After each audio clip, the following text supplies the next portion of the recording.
This is the Dzogchen Sende Lama Jigme Gyatso of the Buddha Joy Meditation School. Welcome to Meditate Like a Jedi. This mid-morning, let us recite and explore the meaning of the second verse of Spaciousness of Vajrasattva, the meditation classic composed by the great Buddhist reformer Vajra.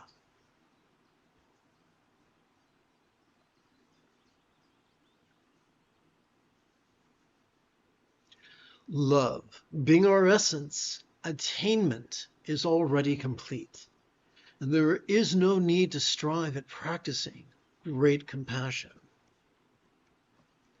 Love being the supreme good, there is no need to extol the many splendid qualities of compassion. I'm going to tap button 9 and subject you to an additional set of visual aids. Consider, if you will, the Buddha's Eightfold Path.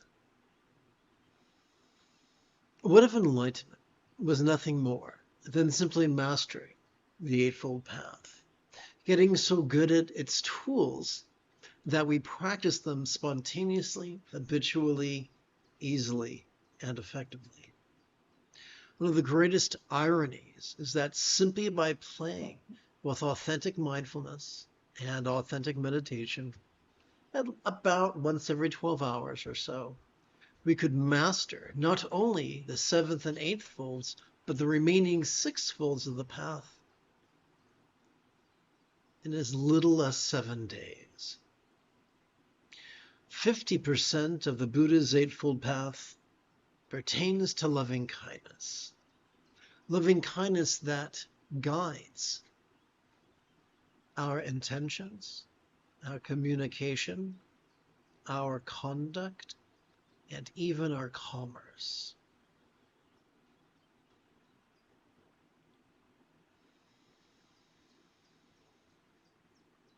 Before there was institutional Buddhism, there was proto-Buddhism. Before there were innumerable texts claiming to be the Buddha's words, there were just a handful of concise, poignant teachings. Before there were hundreds of vows to outlining morality, there were simply the application of love to our 4 bases of mindfulness: the mental, the interpersonal, the physical, and the circumstantial. Love is nothing less than the essence of morality.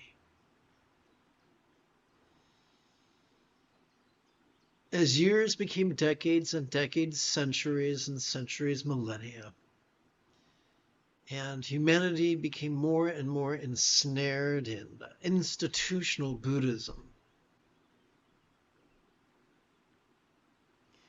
people really began to miss the forest for the trees and embrace the path of contriving love, as forgetting that the highest love is the spontaneous and uncontrived byproduct of simply noticing, relaxing, in harmony with our breathing.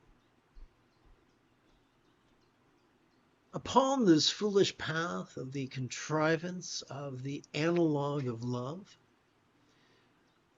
a text was composed known as the Bodhicharya Vatara, the Bodhisattvas, the Path of the Bodhisattva. And in multiple chapters in that tome, people praise love. Praising love and hoping to be more loving is as satisfying as handing a starving person a photograph of food.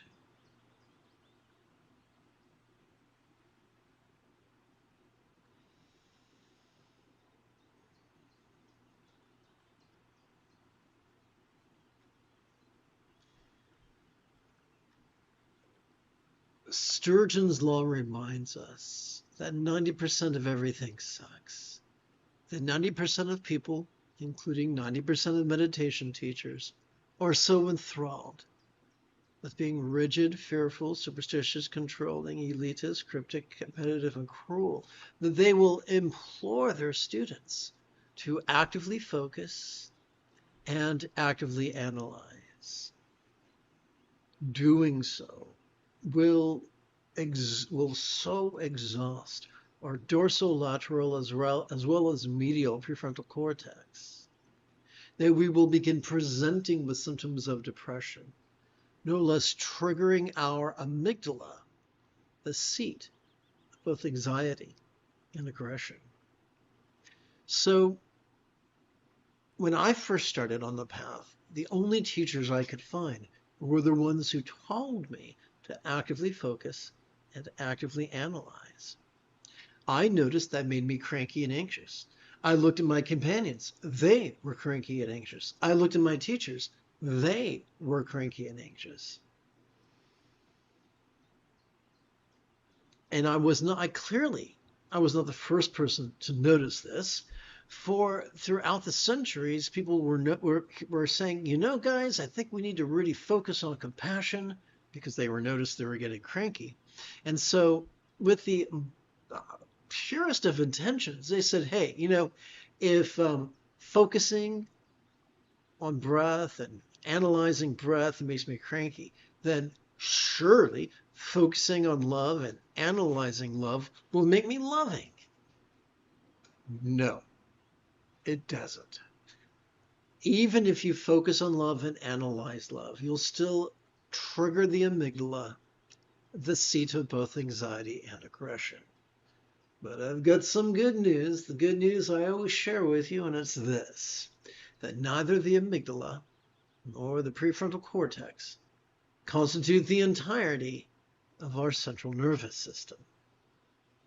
Consider, if you will, the humble spinal cord, which could be described as the hub of our autonomic nervous system. When we take a relaxing break from our exhausting habit of actively competing against it, and instead passively cooperate with our autonomic nervous system,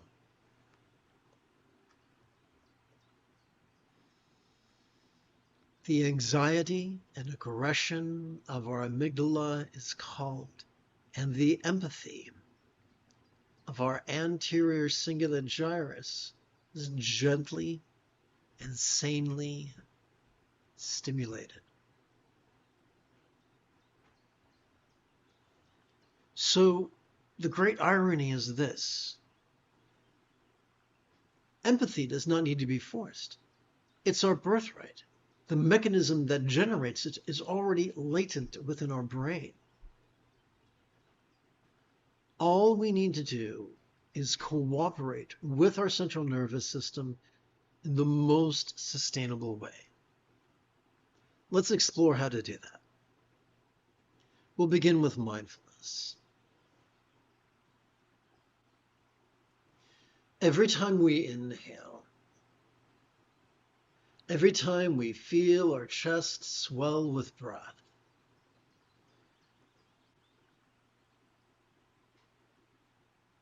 we have evolved to automatically access the middle bit of our spinal cord, whose fancy name could be described as the hub of our sympathetic nervous system. It has evolved to help us to notice in a very special way.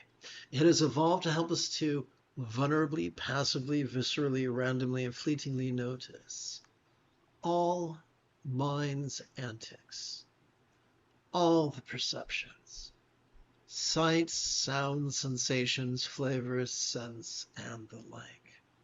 All the emotions, all the intentions, all the cognitions, all the thoughts, all the recollections, all the imaginings, all manner of phenomena, from the external to the internal, from the physical to the mental, from the pleasurable to the painful, from the interesting to the boring, from the glorious to the grotesque. Allow me to share with you a rule of thumb. Every time we feel our chest swell with breath, all we have to do is silently and mentally recite the demonstrative pronoun this to practice the essence of mindfulness. But what are we to do with all that which we have noticed? Allow me to broach the subject of meditation. You see, every time we exhale, whether we know it or not, we've evolved to automatically access the tippy top and the very bottom of that exact same spinal cord. When these two extremes work as a team, they could be described as the hub of our parasympathetic nervous system, which has evolved to help us to relax during our exhalation to such a degree that which we noticed during our previous inhalation could fleetingly feel less stressful, less permanent, less defining, and even as non-graspable as a vast empty void. Like the illusion of the infinite azure sky, bright and beautiful cloudless morn, which although could look tantalizing to the eye, could feel non-graspable to the hand. How's about a rule of thumb? The most efficient way for us to practice meditation is to silently and mentally recite the verb rest every time we feel our chest subtly sink as gently we exhale. Do this, and you cannot help but calm your anxiety and aggression. Do this, and you cannot help but gently stimulate your anterior cingulate gyrus, the seat of empathy. Do this, and you cannot help but master the Buddha's Eightfold Path.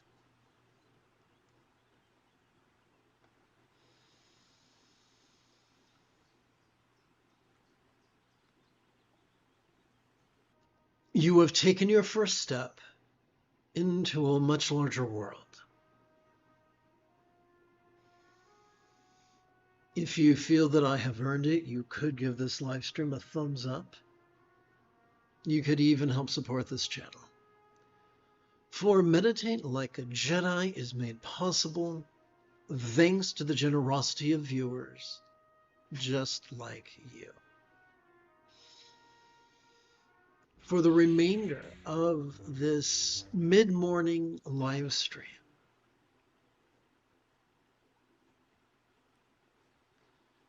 together, let us sit and breathe and notice and rest.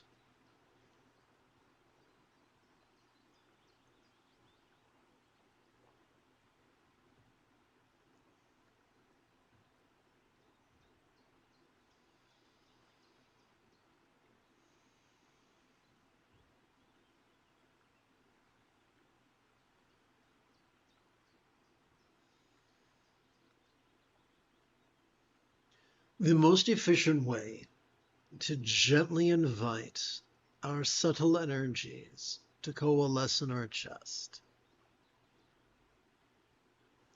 is for us to touch the tip of our left middle finger to the lowest knuckle of our right middle finger, palms up in our lap.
In approximately 7.5 hours, I would very much like to return to lead today's evening recitation, explanation, and practice of meditating like a Jedi.